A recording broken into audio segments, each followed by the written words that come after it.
Guys, minggu ini kita ada 2 tema super penting. Tema pertama Trump and Dump. Tema kedua subscribe.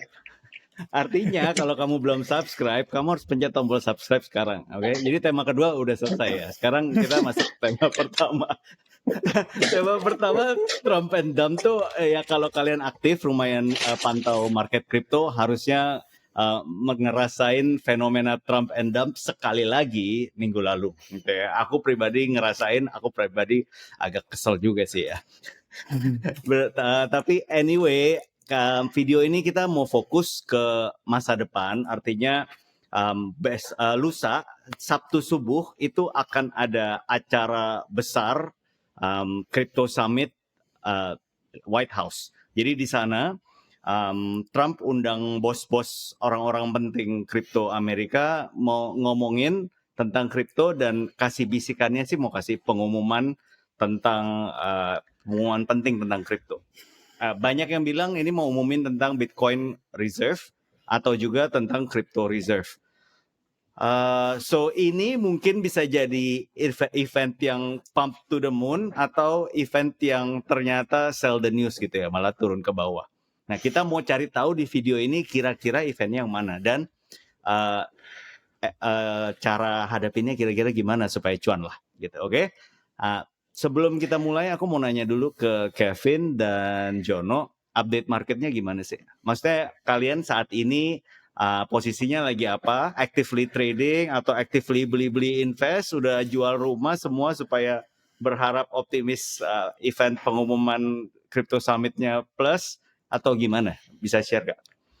Oke, dari saya dulu kali ya kok. Oke, update terakhir seminggu terakhir kita dapat dump ya di market. Sebenarnya actually dumpnya kelihatannya faktor trigger dari serangan baliknya China terhadap tarif yang diterapin oleh Trump. Tepatnya di hari Senin pagi tuh kalau teman-teman ingat, Senin pagi China kasih pengumuman sekitar jam 8 market dump. Boom ya. Tapi yang menarik, actually di hari Sabtunya itu kita dapat hari Minggu itu kita dapat statement dari Trump lewat Truth Social. Ya dia bilang katanya crypto strategic reserve termasuk Cardano, Solana dan juga XRP. Market pumping, nggak lama dia update lagi 2 jam setelahnya Bitcoin and Ethereum lalu pumping lagi. Oke, a moment before that memang kita ngelihat ya Bitcoin itu kelihatannya udah nggak ada semangat hidup lah. Habis bensin turun terus ya kan sampai akhirnya terendahnya itu 78.000 something. Aku pribadi ada di CA, start masuk itu di angka 79.000. Selebihnya untuk transaksi trading harian seperti biasa tetap berjalan sama teman-teman di advance group juga. Jadi scalping, day trading, dan untuk investment ya lebih ke DCA di Bitcoin sih. Nanti recent update-ku seperti itu. Gitu. Kalau pas ini Kev gimana? Pas yang habis pengumuman itu yang udah lagi lompat naik tuh kamu dan grup secara trading ada mulai buka posisi atau gimana nggak? Sebenarnya pada saat ada pengumuman itu memang sudah ada running posisi. Jadi kita udah tinggal bebenah doang sebenarnya. Dan pada saat dia pumping itu, advice-ku sebenarnya ke tim malah sebaliknya. Lebih baik jangan paksa masuk gitu. Karena kita pump di weekend itu cenderung menciptakan sebuah gap ya terhadap chartnya CME. Hari Jumat kan kita closing CME itu di 84.000. Nah hari Senin open udah pasti di atas 90.000 sehingga pasti ada gap gitu. Dan aku pikir kalau pumpnya weekend, kendala berikutnya adalah institution nggak bisa masuk. Jadi Wall Street nggak bisa trading gitu. Pikirku kalau Wall Street pun mau masuk, pasti minimal mereka akan bawa harga turun dulu. Ada proses manipulasi lah ibaratnya yang dibutuhkan di saat market open. Ya likuiditasnya harusnya dari retail gitu, yang mereka-mereka yang FOMO karena statement dari Trump itu. Jadi pada saat dia pumping itu ya justru kita do nothing sih, lebih ke sabar nunggu karena aku pribadi cukup yakin minimal ada retracement atau ada koreksi lah gitu. Nice. Jo gimana Jo? This week pretty slow. Mungkin agak sibuk juga. Personally, jadi banyak mondar-mandir sana sini, banyak kerjaan, jadi kayak lebih kurang aktif ngeliatin market dan CT. But sempat trading dan as of now lagi close sih semua position. I think pretty boring ya kalau dari sisi di trenches. Ada beberapa koin yang lumayan ada pump ya, kayaknya kemarin ini ngelihat kayak Farcoin sekarang lagi lumayan naik, terus kayak Griffin, tapi ya masih well within the range, belum breakout or anything like that. Koin AI kesayangan AI16Z masih tengkurap di bawah. Itu udah gak tau dia nyentuh support line-nya udah 6 kali gitu. Jadi ya begitulah, masih wait and see untuk yang itu ya, mungkin masuk ke pelan-pelan, siapa tahu dia bangkit habis itu taruh stop loss. So Master gimana nih? Pas pumpnya ada buka posisi nggak maksud gue atau gimana nggak? Oh yes, waktu Trump pump itu gue lumayan dapat, tapi gue nggak close, gue nggak TP, terus ke bawah lagi kan, akhirnya kena stop loss. Jadi ya overall not too good juga. Oke, nice. Jadi kalau gue ajak lihat ya, ini agak nyambung ke yang Kevin barusan bilang. Sebenarnya Wall Street kalau mau serok kan udah bisa serok ya, udah hari Senin kan. Senin tanggal 5 itu cuman inflow-nya cuman $22 juta. Tanggal 5 itu hari apa ya? Berarti tanggal kemarin kan, Kamis ya. Dari Rabu. Senin, Selasa. Terus 94, 74, 143. 1 plus, yang lain minus. So somehow Wall Street nggak serok. Dan kenapa? Somehow mereka lagi ketakutan luar biasa nih. Lagi extreme fear. Nah, banyak sih yang bilang nyangkutin ini ke trade war Trump. Mau tanya ke Kevin, lebih jelasnya setuju nggak? Kalau setuju boleh sharing dikit dong. Boleh. Trade war menciptakan uncertainty itu definitely yes. Ya, ibaratnya udah dari Trump 1 minggu ya setelah dia menjabat tanggal 20 Januari. Dia kasih pengumuman for the first time, Kanada dan Meksiko, kita udah lihat gimana Wall Street response gitu.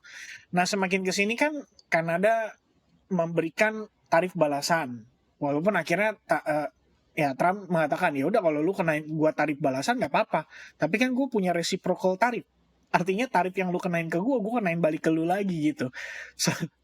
Jadi ini terus-terusan nih ya, masih dipakai sebagai alat negosiasi. Terakhir kemarin banget, semalam banget, Trump sama Trudeau, Prime Minister dari Kanada, meeting lagi, ngobrol lagi. Ya untungnya sih efeknya udah diredam ya. Saya pikir dampak terasa yang paling besar itu adalah pada saat China kasih tarif balasan aja tuh pada saat hari Senin kemarin. Selebihnya, saya pikir tinggal nunggu bagaimana Uni Eropa sih deal dengan si Donald Trump ya. Karena Uni Eropa juga rencananya akan dikenain reciprocal tarif sama si Trump. Dampaknya ke Wall Street, of course, menciptakan fear. Kita bisa lihat bonds juga sebenarnya turun. Technically kita tahu kalau bond itu turun berarti ada probabilitas para pelaku pasar itu lebih memilih risk of asset. Jadi dari demand yang naik biasanya yields-nya turun. Kita bisa lihat dari sana. Maka asumsinya risk of asset masih menjadi dominasi untuk saat ini. Nah sebenarnya aku nggak tahu nih kalau Sylvester sama Kojo ada ngikutin atau enggak. Tapi recently, seminggu terakhir lebih tepatnya, lagi hot lagi soal US government shutdown. Ya, jadi mereka ada negosiasi dengan pihak Partai Demokrat. Ya, by the way aku bukan politisi ya. Cuman kan biar gimana pun US government shutdown itu tetap akan memberikan pengaruh kan terhadap market gitu. Dan tampaknya permintaan dari Republik alias partainya si Donald Trump untuk adanya suntikan anggaran ya untuk 6 bulan ke depan itu baru aja tadi malam di-reject sama Partai Demokrat. Nah sebenarnya kita ngelihat efeknya nggak langsung nih, cuman Wall Street-nya secara sentimen udah pasti akan cenderung fearful. Jadi mereka merasa bahwa ini ada ketidakpastian nih dari segi pemerintahan, ekonomi juga lagi anjlok gitu kan.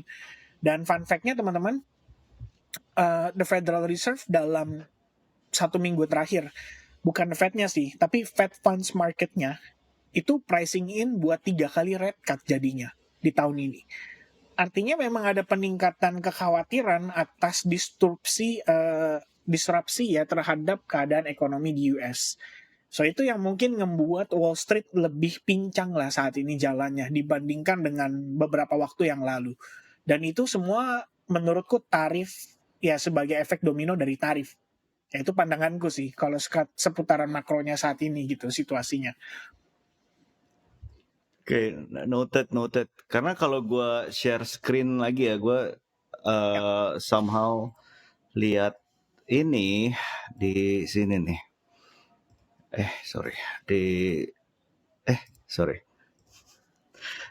Di Nasdaq one day somehow Nasdaq ini sekarang polanya bisa naik terakhir di sini, dari sini kan bisa naik si all time high, tapi naiknya nggak bisa tinggi gitu. Habis itu turun lebih bawah lagi.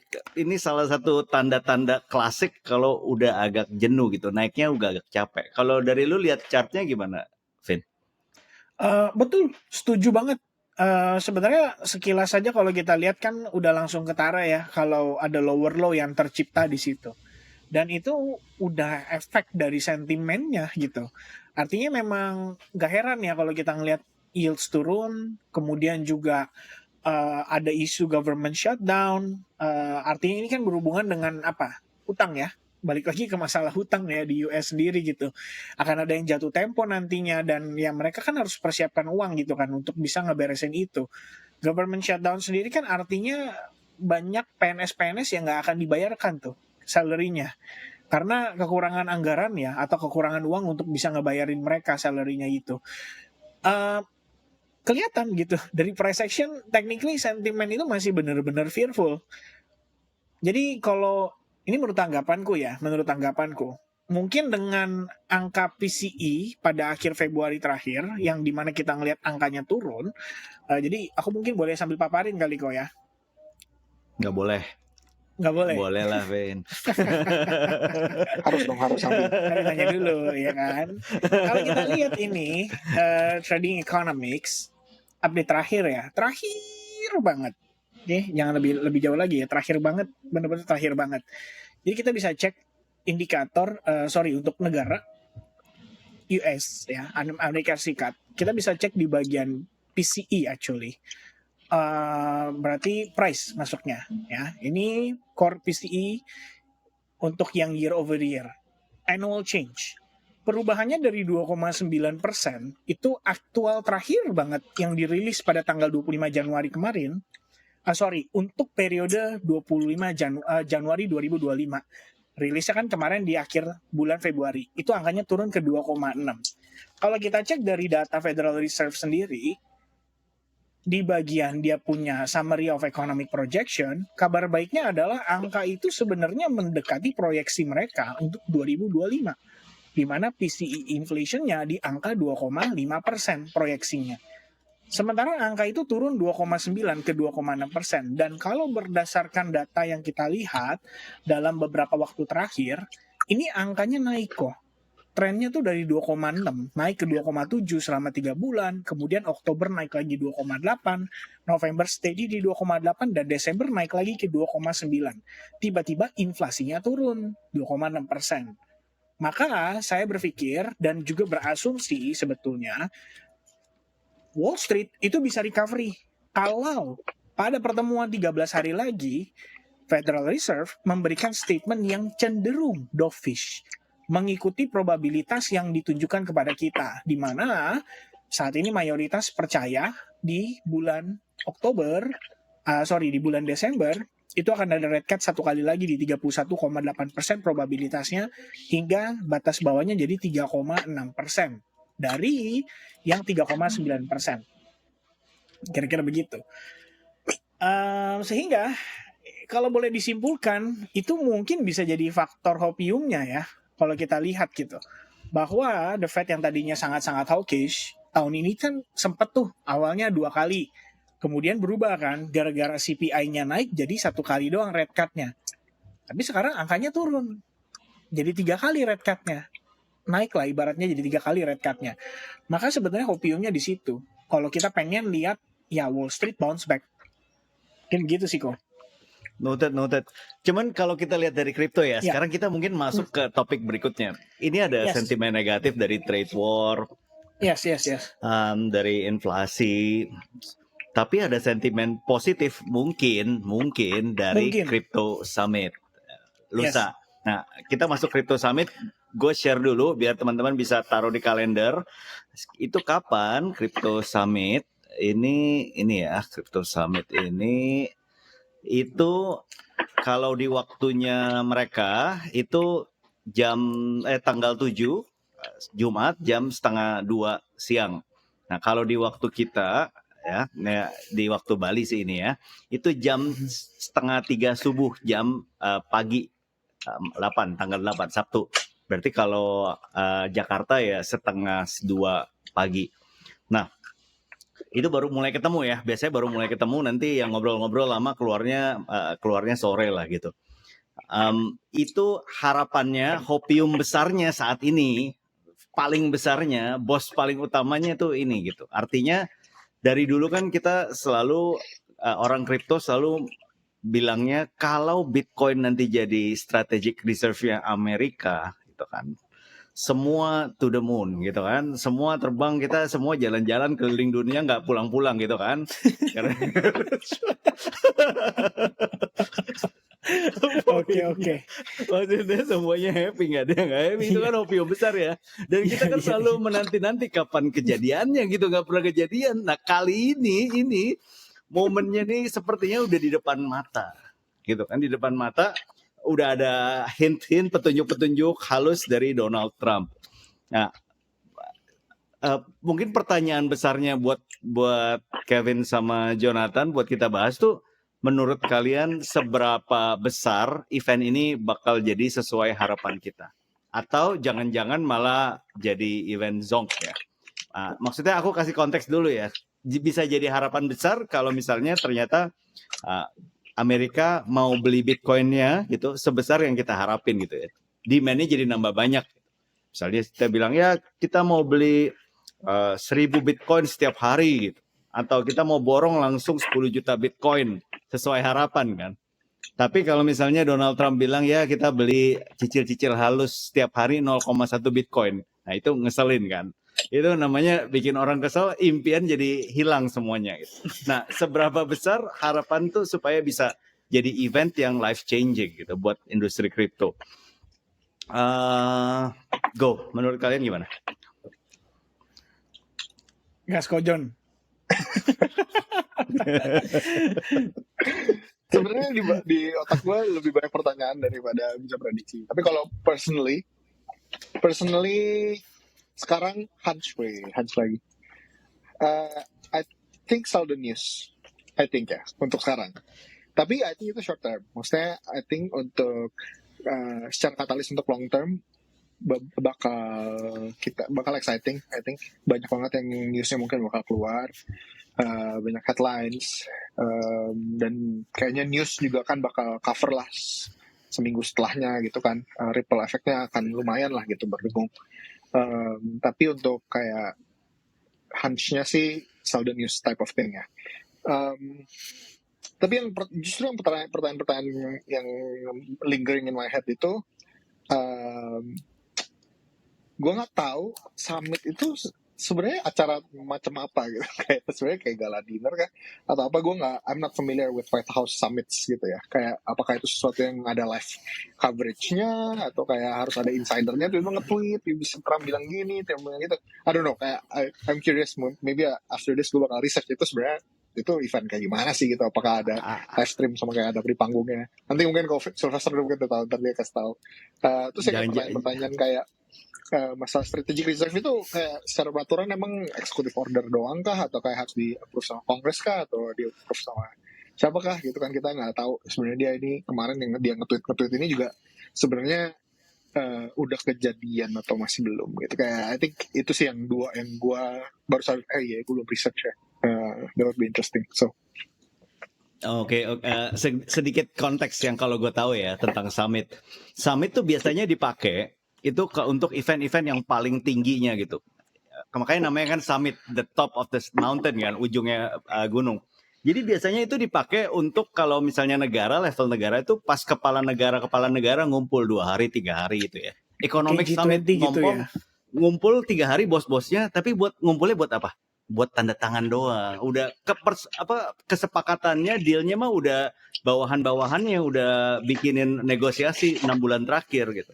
Bos-bosnya tinggal ngumpul, ketawa-ketawa, bercanda-bercanda, habis itu tanda tangan, senyum, tinggal pengumuman gitu. Nah itu summit yang gue tahu gitu.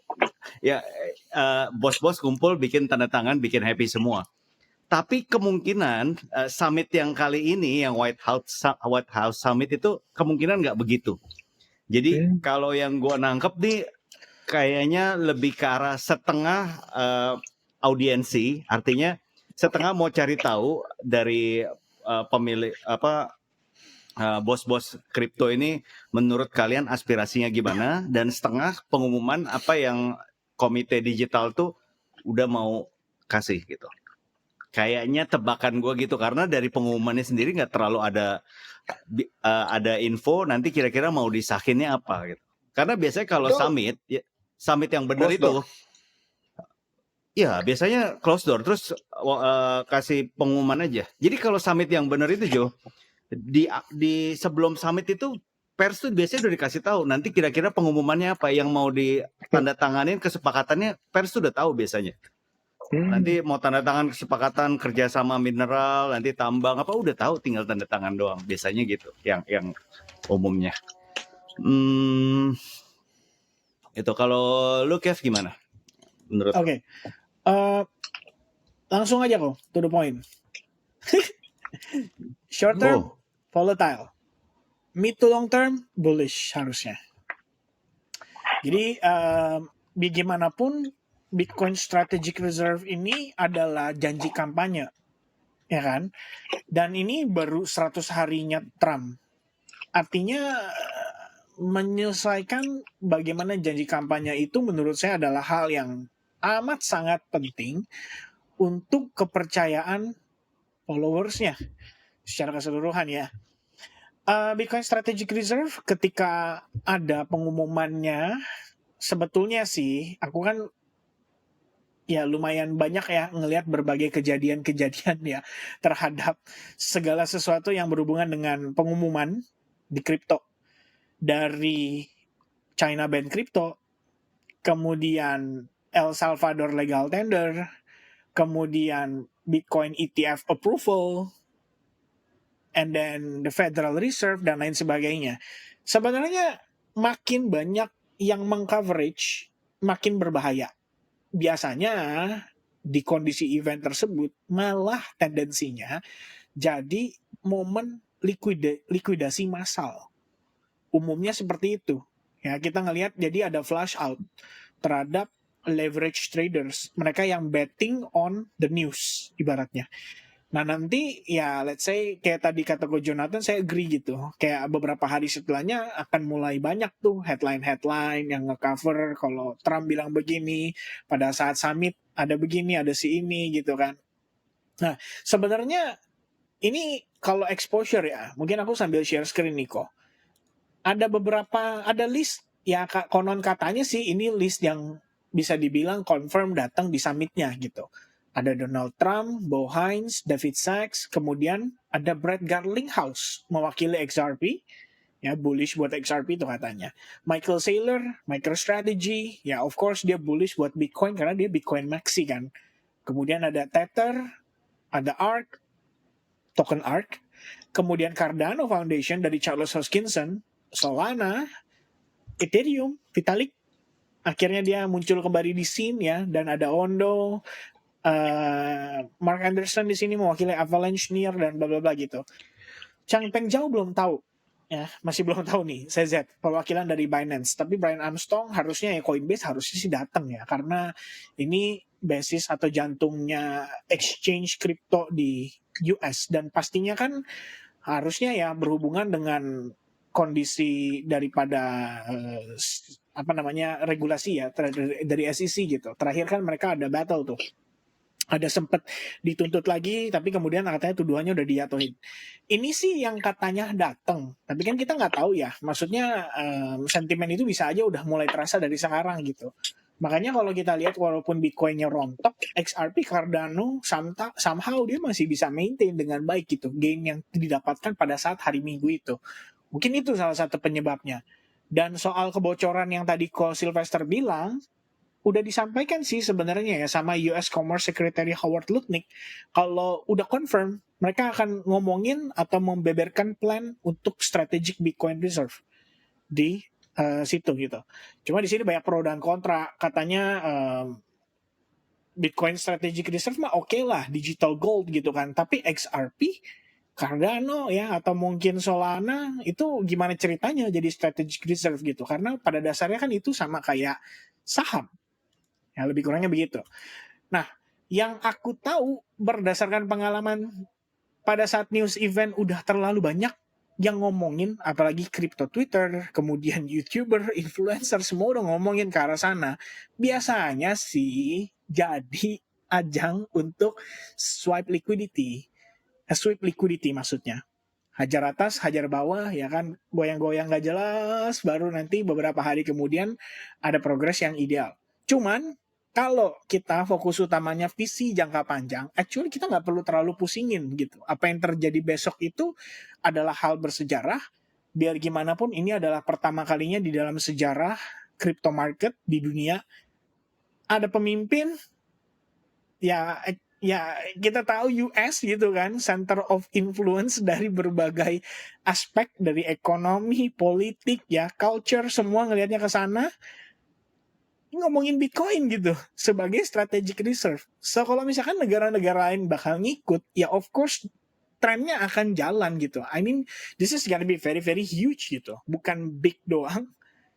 Ya nggak tahu, mungkin regular, medium ya, atau beneran bisa big kan kita nggak tahu ya. Tapi in the end, that's a good thing gitu loh. Artinya puncak dari pengakuan Bitcoin sebagai aset yang selama ini ditunggu-tunggu oleh para pelaku pasar akhirnya ada di sini gitu kan. Tapi kalau kita hanya memperdebatkan ya, ini biasanya kan kalau di viewers kan sell the news ya, nggak pam gitu kan. Sebenarnya kita nggak perlu perdebatin di situnya gitu kan. I mean ya pada saat dia pam atau dia dump dan lain sebagainya, technically kita tahu itu market maker sedang dalam keadaan bermain gitu kan untuk dapetin extra income istilahnya buat mereka, atau extra order atau apapun lah namanya. Tapi setelah itu harusnya sih bagus. Harusnya gitu kan. Nah, itu pandanganku gitu kok. Yang menurut Ko Sylvester gimana nih kok? Tunggu dulu, sebelum menurut gue butuh lebih spesifik dari kalian guys. Sure. Maksud gue lebih spesifik itu, kira-kira pengumumannya apa nih, kebijakannya apa? Misalnya kebijakannya yang tadi, untuk Bitcoin kita mau mulai beli per hari misalnya, dan mulai untuk ADA kita mau pakai untuk semua departemen kesehatan masuk blockchain, catatnya di Cardano gitu. Untuk Solana semua departemen bikin meme itu anjing kucing semua nanti masuknya di Solana gitu. Apa gitu kebijakan spesifiknya apa? Atau untuk Chainlink kita mau semua pakai Oracle, semuanya gantiin semua pakai Chainlink, atau ada gituannya nggak menurut kalian hasilnya ini? Terus tadi kan gue mau perjelas, menurut kalian bullish tuh buat Bitcoin doang atau buat altcoin? Karena ada yang dipanggil tuh bukan cuma Bitcoin loh. Cardano, XRP ini semua banyak arminya di sini. Hati-hati loh, Fen. Banyak arminya. Ini arminya menantikan nih gimana nih yang lain. Oke. Go. Oke.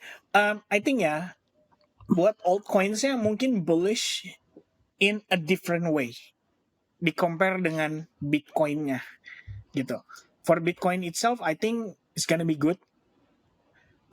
Terkait dengan pengumumannya, setahu saya, karena ini kan pastinya melibatkan anggaran negara, of course executive order aja nggak akan cukup gitu.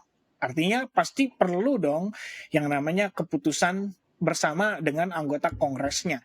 Nah yang jadi kendala sebetulnya, ini aku juga bertanya-tanya, kan terakhir kita lagi ngobrol tadi ya soal mereka tuh lagi ada perdebatan dan ada potensi government shutdown. Itu karena yang ceritanya Demokrat itu nggak mau dikontrol sama Republik, terutama gara-gara dogenya Elon Musk. gitu. Itu kendalanya di situ tuh yang saya dapat informasi terakhir.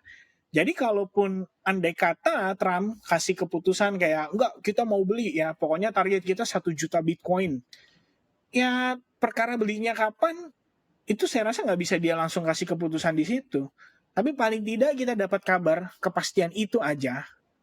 That's gonna be good ya. That's gonna be very very good news. Silakan. Oke, nice. Jo gimana Jo? This is actually a tough question ya. Gua bahkan belum ngasih CPU power brain gue ini untuk mikirin itu. That's actually a really good question. I think kalau dia cuma bilang Bitcoin, gue kebayang. Kita bisa mulai kebayang.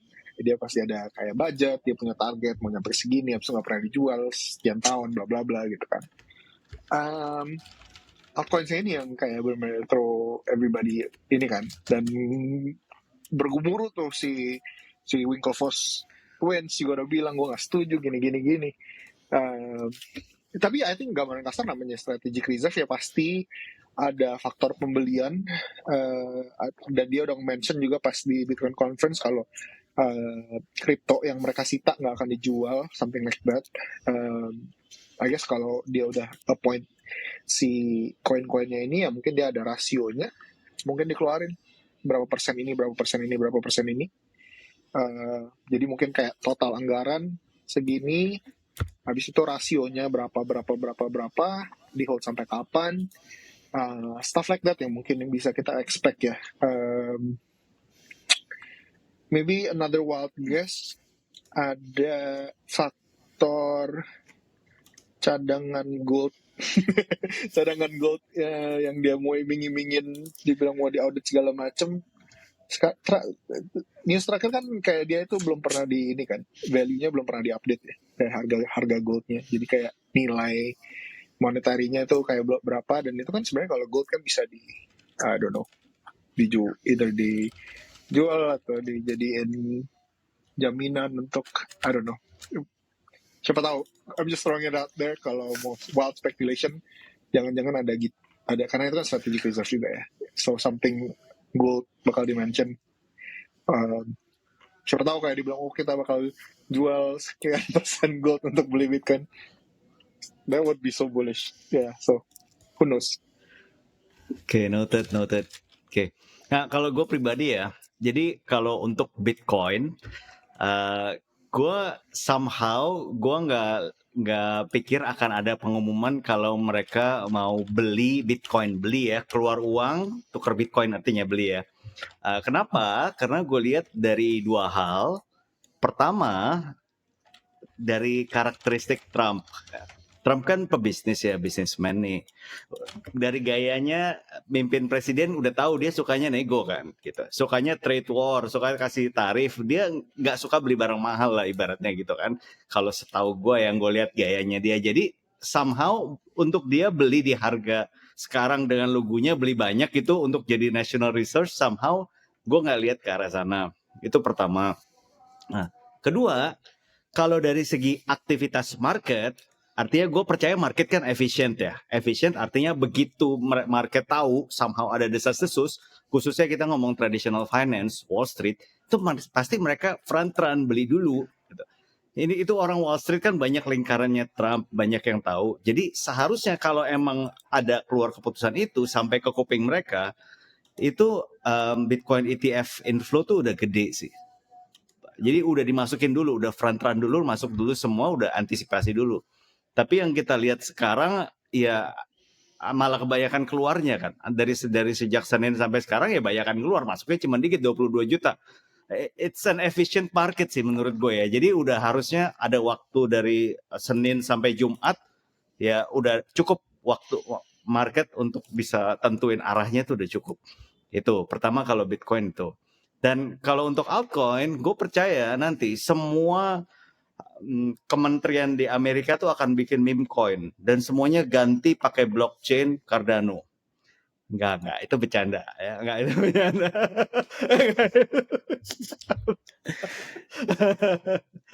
Enggak. Ini enggak, nothing against Cardano people atau apa ya.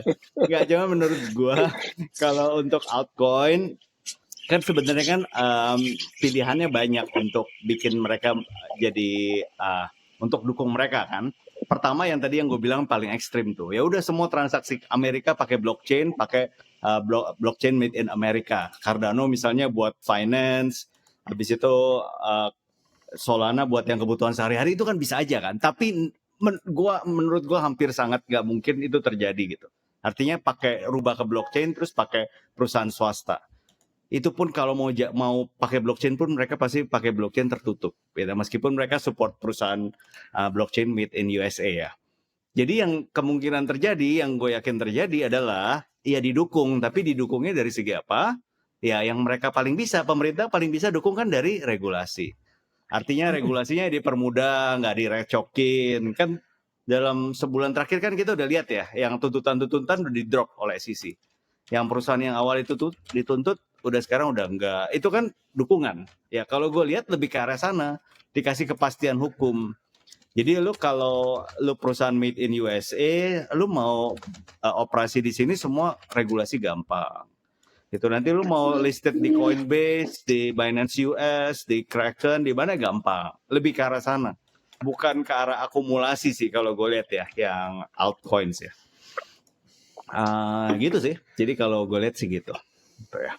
Ya ada rumor tentang capital gain-nya crypto juga mau dihapus gitu kan. Tax Capital gain crypto itu gila sih. Soalnya semuanya udah kena rek coin Trump kan. Jadinya emang kalau misalnya nggak dihapus pun udah kena rek coin Trump. Yang untung kan yang ini ya developer Trumpnya sama World Finance kan. Jadi mereka yang dihapus tuh. Ini ya World Liberty Finance capital gain yang dihapus. Tapi justru konservator berarti kayak dari sisi kata reserve-nya sendiri nggak terlalu banyak action, tapi lebih dari policy ya. Ya regulasi lah, as usual yang itu yang senjata Trump saat ini. Lihat yang mereka mainin apa di luar kripto, sama kan regulasi, tarif war, itu kan semua regulasi yang mereka bisa mainin kan, gitu.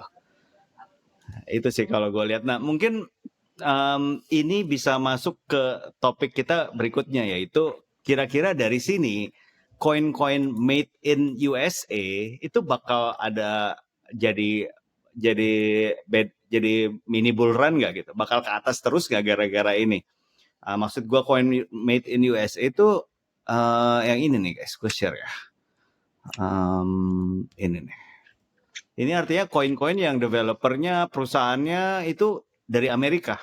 Itu yang sekarang, yang kemarin pengumuman Trump umumin tuh lumayan naik, ya yang ini gitu. Nah menurut kalian gimana?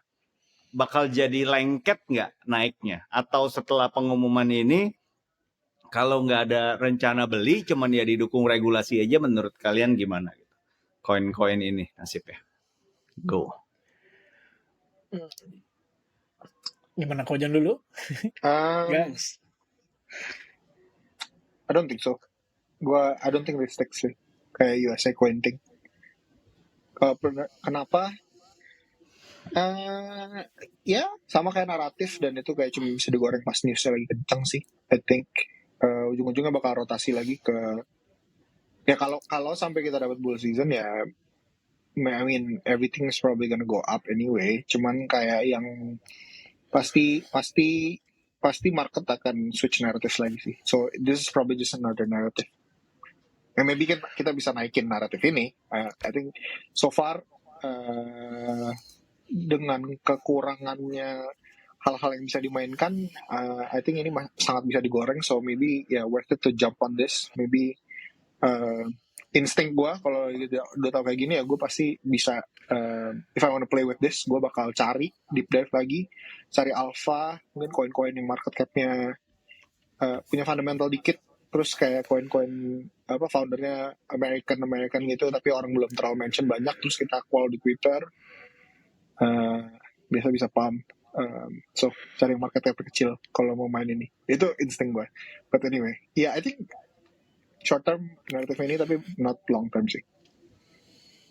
Kalau dalam artiannya short term itu kira-kira hitungan berapa, Jo? Long term itu hitungan berapa gitu? Biar kita ada bayangan. Sebulan Sebulan hot, maksudnya mau masih positif gitu? Masih ke bawah gitu? kalau ya I think so. Kalau beneran naratif ini kick in dan beneran pada pom ya, I think sebulan sih. Oke, nice. NFA Thank you. sotoy aja. Tapi menurut lu ini bakal jadi narasi nggak ya, Jo? Bisa, I think so. Oke. Kev gimana menurut lu? Sebenarnya kalau ini bukan korelasi, tapi kita bisa berkaca dengan dulu ada naratif namanya koin dari China. Jadi beberapa koin-koin dari China, wah pumping ya kan, China narrative, bla bla bla. Waktu lagi Hong Kong itu akhirnya mulai mengembrace crypto. Aku pikir juga akan sama sih dengan kayak gitu. Apa yang bisa bikin market bakalan happy? Ini yang saya nggak tahu ya. Kan tadi sebenarnya ada hubungan juga dengan tax free dari capital gain, tapi ternyata khusus kripto yang made in USA. Nah, itu mungkin bisa jadi dorongan. Artinya dari segi kebijakannya mempengaruhi, bisa memberikan dorongan buat koin-koin ini. Wah, kalau gitu enak nih ya, gue mainnya di koin-koin made in USA aja, misalnya begitu. Di luar dari itu, made in USA, ya it's just another narrative. Setuju. Masalah beli-membeli sebenarnya ada sih kok yang bisa kita track, dan saat ini dipakai banyak orang juga untuk cari tahu ya, kayak koin-koin apa nih yang connected dengan Trump, yaitu WLFi. Ya kan, sebenarnya World Liberty Finance yang dia beli itu koin-koin altcoins itu memang rata-rata koin-koin yang ada di sini gitu. Jadi kayak setauku dia DeFi-nya ngambilnya ETH, kemudian dia punya Sui, ya I guess ya, Sui, Ondo Finance lumayan banyak tuh digempur. Kemudian ya ada Chainlink juga. Ya sebenarnya lebih ke sana sih. Jadi kayak mereka beli nih ya, wah ini mungkin belinya dari situ. Tapi Trump nggak mungkin akan memberikan pengumuman ngomongin hal itu kan. Maka yang bisa dimainkan adalah dugaan, ya kan, atau aspek spekulasinya gitu, bahwa kalau beneran crypto reserve termasuk dengan XRP, Cardano dan Solana, ya nggak jauh beda, obrolannya sama kayak ETF, ya kan, kayak LTC gonna be the next ETF, Solana is gonna be the next ETF. Ya kalau misalnya XRP, Cardano, Solana aja bisa jadi crypto reserve, berarti ya maybe ya nextnya bakal ada Chainlink, nextnya bakal pasti begitu. Itu bakal jadi naratif yang menurutku sebenarnya mungkin agak beda dari Kojon ya. Mungkin ini bisa agak lebih panjang. Jadi ntar hilang nongol tapi ya. Jadi kayak tiba-tiba keluar lagi naratifnya hot lagi, tapi ntar lesu lagi. Paling begitu sih cara mainnya. Oke. Noted. Jadi ya Jadi lebih beli sekarang panjang kok. maksudnya sebulan 1 minggu gitu. Lebih panjang sebulan ya. Lebih panjang seminggu kan? Sebulan 1 Iya, minggu. Kalau Jono tambah kan seminggu lah. sebulan. Oke, noted guys.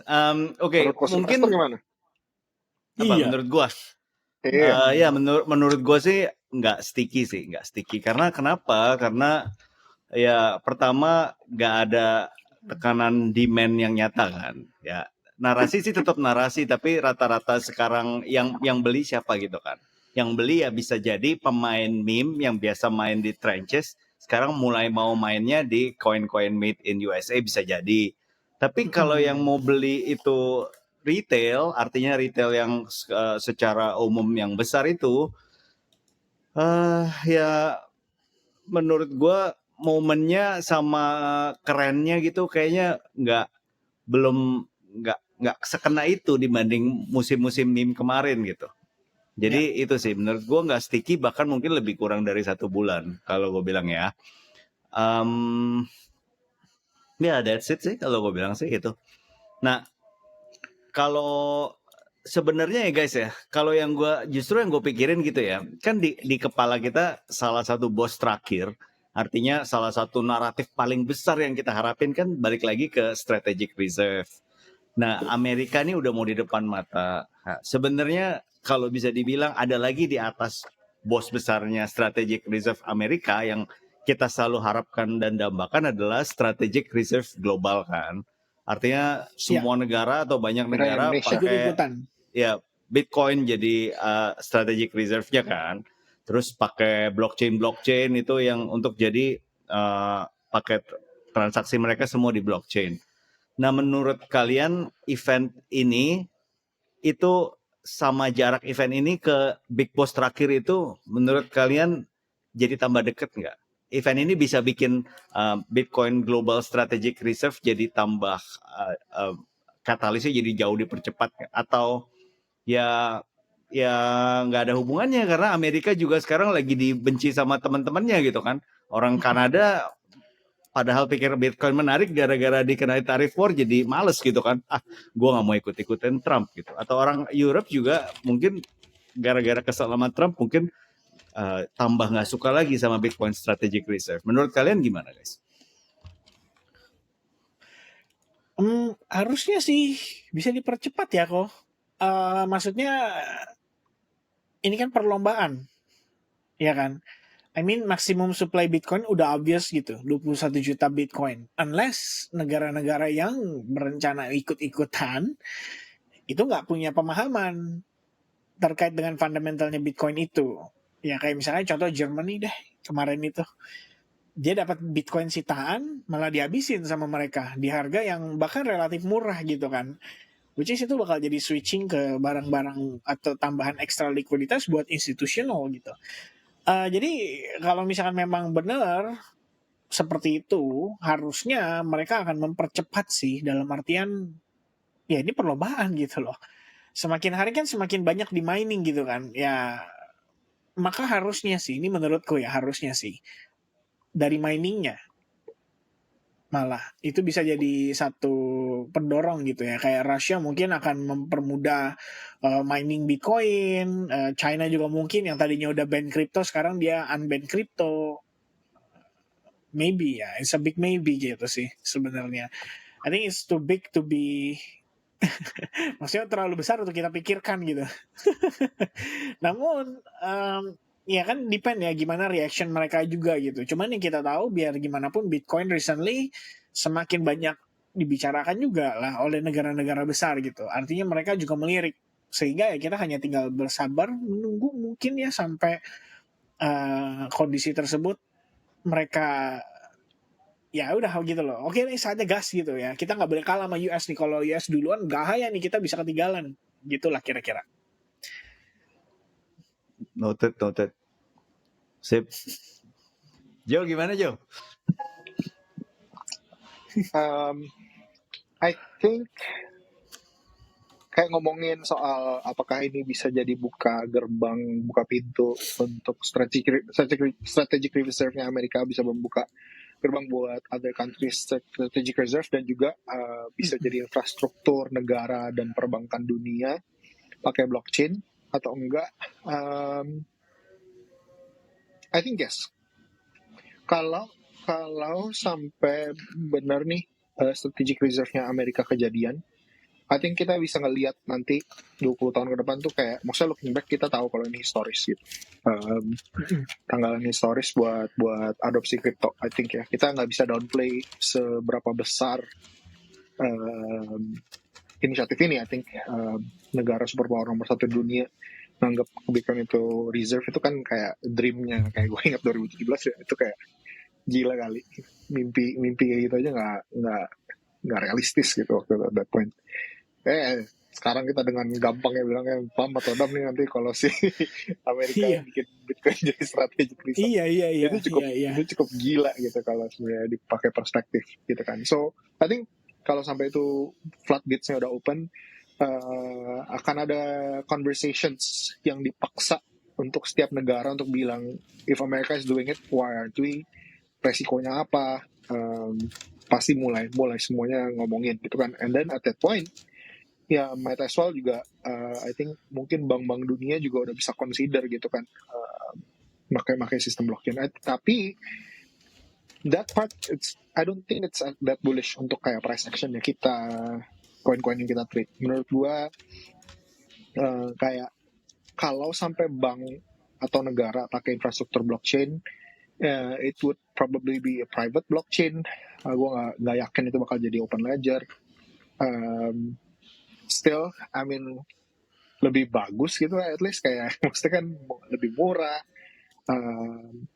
Ujung-ujungnya kan jadi kalau tokenisasi aset ya mungkin aja di public ledger ya. Tapi kalau kayak sistem perbankan bla bla bla atau sistem CBDC gitu-gitu kan pasti private sih. At this point gue nggak convince kayak mereka bakal pilih kayak Chainlink atau kayak Cardano gitu untuk hal-hal seperti ini. So yeah, that's I guess my prediction gitu. I don't think kalaupun sampai infrastruktur finansial dunia itu mengadopsi teknologi blockchain itu ada direct correlation sama kayak ada sebuah token yang pumpnya gila-gilaan menurut gua sih. So the only bullish part about this is back again itu Bitcoin. Bitcoin is proving itself di panggung terbesar dunia, and we'll see how it goes. Apakah hari-hari ini adalah hari-hari historis bagi sejarah?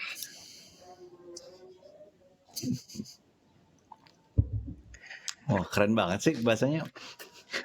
Grandiose. Oke. Almost 50 minutes kan. Ya udah, mungkin kalau gue ya. Menurut gue kalau misalnya Amerika bikin strategic reserve in any way ya, menurut gue ini nggak akan serta-merta bikin global ikut secara sistematis. Kenapa? Ya karena sekarang nih di sistem dunia yang sekarang ada dua pihak yang kendaliin sistem finansial dunia. Yang satu benar Amerika, tapi yang satunya lagi itu IMF atau World Bank atau grupnya itu. Jadi bukan satu negara. Satu negara Amerika, habis itu IMF, World Bank, dan lain-lain. Nah, Amerika udah oke kan, big boss-nya udah kena nih misalnya. Nah, ada satu big boss lagi nih yang perlu diyakinin, yaitu IMF, World Bank, dan lain-lain. Nah, big boss yang ini sampai sekarang itu belum masih antipati sama Bitcoin. Nah, IMF, World Bank, dan lain-lain itu siapa? Ya rata-rata yang pegang suara besar tuh Eropa lah, negara Eropa, negara besar. Nah, kenapa aku bilang apa hubungannya IMF sama adopsi global negara-negara ke Bitcoin, ke satu aset tertentu ya? Kan kalau negara yang lain mau adopsi tanpa IMF kan sebenarnya bisa aja. Ya bisa, gitu kan. Tapi kita lihat contohnya ya. Sistem atau sesuatu yang di-push, yang didorong oleh IMF, contohnya apa? Contohnya travel rule. Travel rule kalau kalian ingat 2-3 tahun lalu tuh satu dunia dipaksa untuk bikin travel rule baru soal kripto. Semua negara tuh disuruh pakai sistem baru untuk bikin travel rule. Sekarang udah kejadian gitu. Indonesia udah kena, semua udah kena. Harus lapor kalau ada transaksi berikutnya, lapor. Semua user udah sampai ujung-ujungnya turun dipaksa kena. Itu yang diadvokasi sama IMF kalau mau diadvokasi. Kebalikannya yang nggak diadvokasi sama IMF. Contohnya apa? Bitcoin sama El Salvador. El Salvador bikin Bitcoin jadi legal tender. Habis itu IMF bilang kalau kamu pegang Bitcoin terus, kita nggak mau urusin kamu, nggak mau kasih pinjaman dan lain-lain. Terakhir akhirnya IMF udah masuk, udah mau kasih pinjaman, di perjanjiannya ada tertulis pokoknya dia kurangin perannya IMF, prime-nya El Salvador untuk bisa beli atau jadiin Bitcoin salah satu instrumen besar di negaranya dia.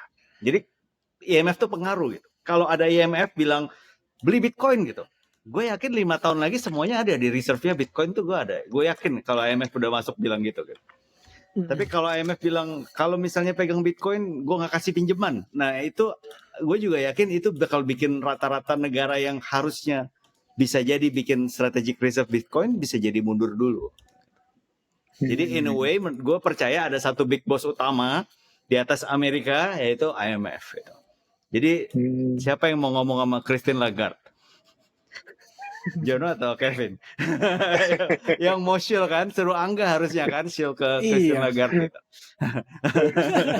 Oh, that's very interesting. I think that iya benar juga ya. Very logical. Interesting insight. Well anyway, udah mau hampir 1 jam guys. Any other thoughts? Dari saya overall Stay good safe. kok.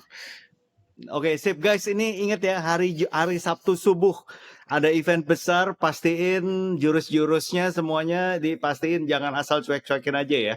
Nanti cuek-cuek aja kena ombak arus, kamu cemberut, kita juga cemberut ya. Yang nonton dikit kan. Jadi yang Iya, pasti iya. subscribe. Oke. Bye. Like, See comment. you berikutnya. Like, comment tuh. Oke. See you. Yes. Bye. Bye-bye.